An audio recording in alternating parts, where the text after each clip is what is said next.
Welcome to another Transformers animated episode review. Today we're taking a look at the episode Headmaster, which unfortunately isn't about the amazing Japanese Transformers series, which I wish I was reviewing instead. No, this is the episode of Transformers Animated that features the debut of the titular supervillain. This episode begins with Henry Masterson, professional tryhard, demonstrating his Headmaster technology for Professor Sumdac. But when he learns that this is intended for military use, Sumdac is strictly against it and fires Masterson. Meanwhile, Bulkhead is doing an interview with a reporter bot. And I can't help but notice, is the art style different in this episode? Why does Bulkhead look so cute? Did they draw his eyes bigger than they usually do? Oh my Primus, why does he look so freaking adorable? So, Bulkhead rushes to save the city from the rocket that Masterson accidentally fired, causing almost as much property damage as if he had just let it hit the city to begin with.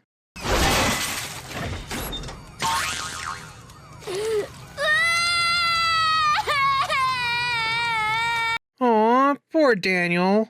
Also, where is Carly? Why is this random woman comforting him instead? I hope this is his teacher or something and Daniel is out on a class trip. Otherwise, what is he doing out in the city by himself? Apparently in the credits, she is listed as Mother, but she is definitely not Carly. What is going on here? Okay, well, I don't want to get into a whole theory about Daniel's parentage like I did with Sally's parents in Rescue Bots Academy. So let's just move on.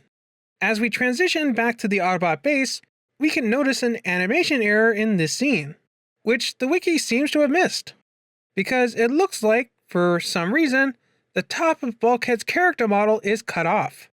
See, you can basically draw a straight line where Bulkhead's back kibble is snipped off for some reason.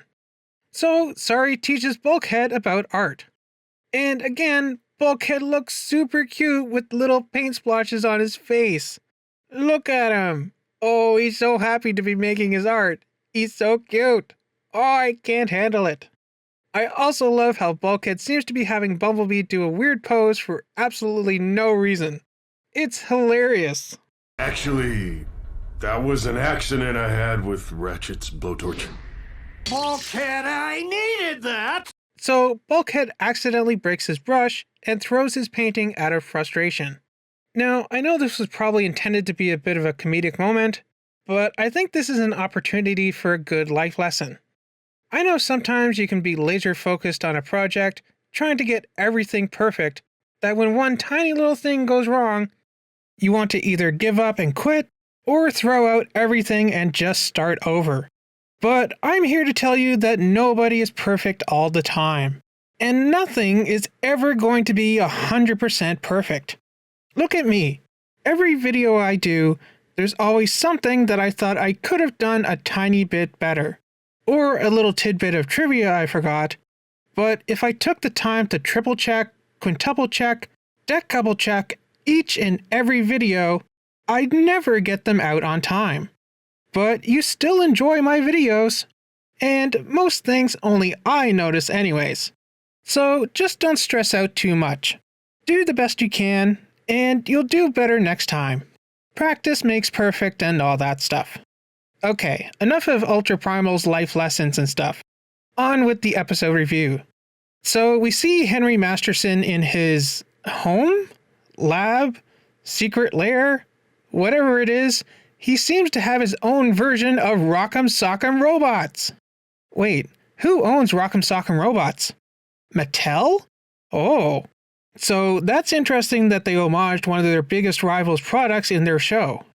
Although, to be fair, Transformers have had their own versions of Rock'em Sock'em Robots, but obviously not with that brand name. There was one way back in the 80s called Transformers Battle and Bots. And more recently, there was the Fight Night Battle Masters. Not that Battle Masters like in Siege and stuff. These are different Battle Masters. Although I'm guessing that's where they got the trademark from.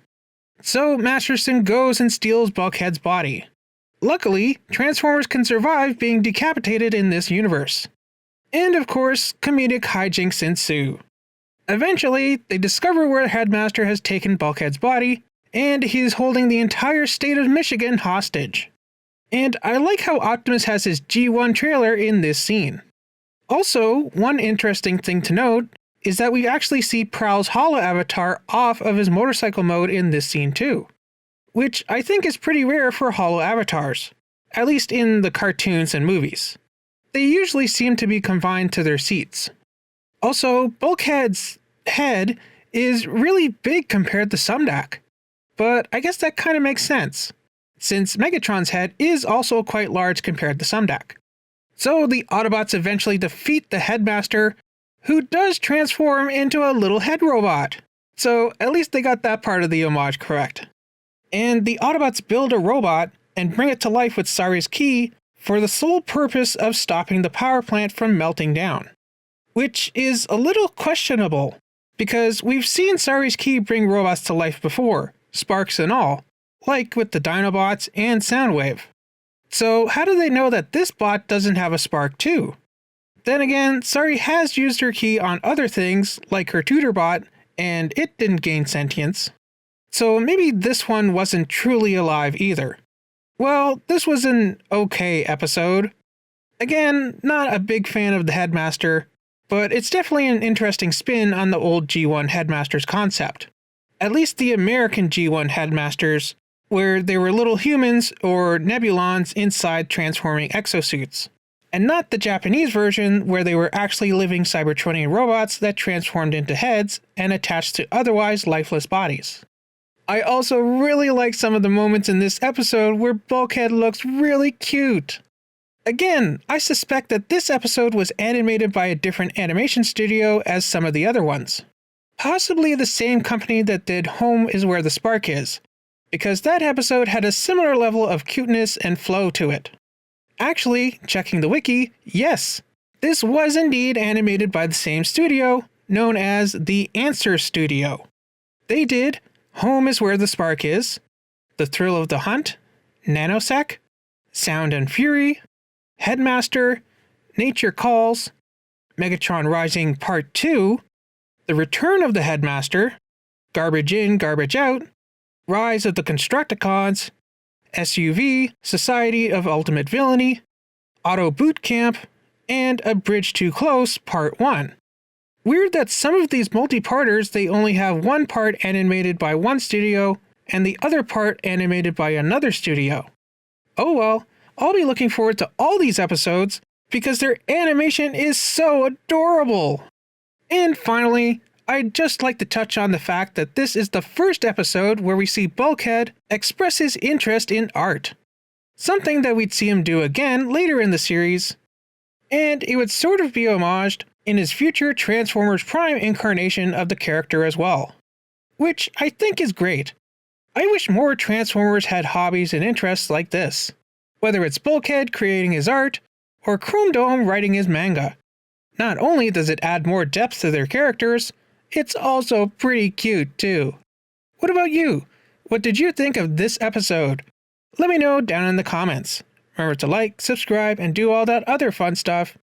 And I'll see you here next Saturday for the next episode of Transformers Animated Nature Calls. See you then!